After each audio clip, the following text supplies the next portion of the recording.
Madalas nating tanungin, pwede ba nating hilingin sa Diyos na gantihan ng taong nakasakit sa atin? Isang tanong na lumalabas kapag ang puso ay sugatan at naghahanap ng hustisya. Natural sa atin ang maghangad ng kabayaran sa mali. Pero ano nga ba ang tinuturo ng Biblia? Una, natural ang paghahanap ng hustisya pero limitado ang ating pananaw. Kapag nasaktan tayo, instinct natin ang humanap ng kaparusahan sa nagkamali. Gusto nating may mangyari agad, pero bilang tao, madali tayong madala ng emosyon, galit, sama ng loob o pride. At kapag tayo mismo ang kumilos, kadalasan lumalala ang sitwasyon. Mas mainam na ilapit natin sa Diyos ang lahat dahil Siya ang may ganap na kaalaman. Tama ang kanyang hatol at hindi siya nagkakamali. Pangalawa, hindi natin trabaho ang maghiganti. Ang trabaho natin ay magtiwala. Ganito ang sinabi ng kanyang salita sa Romans chapter 12, verse 19. Huwag kayong maghiganti sa inyong sarili, mga minamahal, kundi bigyan nyo ng lugar ang galit ng Diyos. Sapagkat nasusulat, akin ang paghihiganti, ako ang gaganti, sabi ng Panginoon.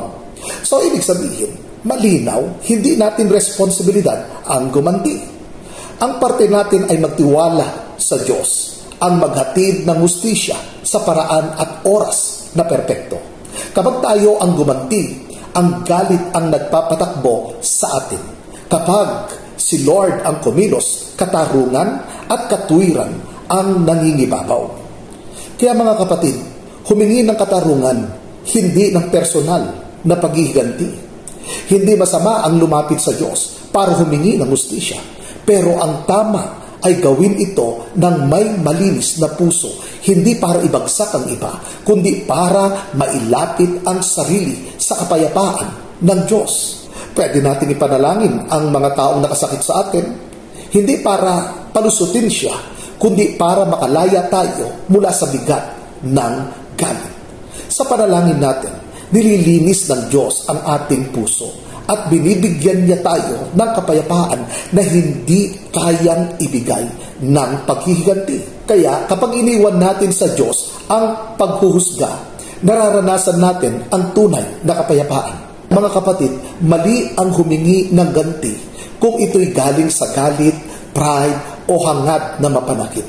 Ngunit tama ang humingi ng katarungan kung handa tayong magtiwala sa Diyos at magpatawad. Sa huli, ang tunay na kapayapaan ay hindi nanggaling sa pagkakita nating nakaganti tayo, kundi sa katiyakang ang Diyos ang gagawa ng tama at nasa kamay niya ang lahat. Pagpalain po kayo.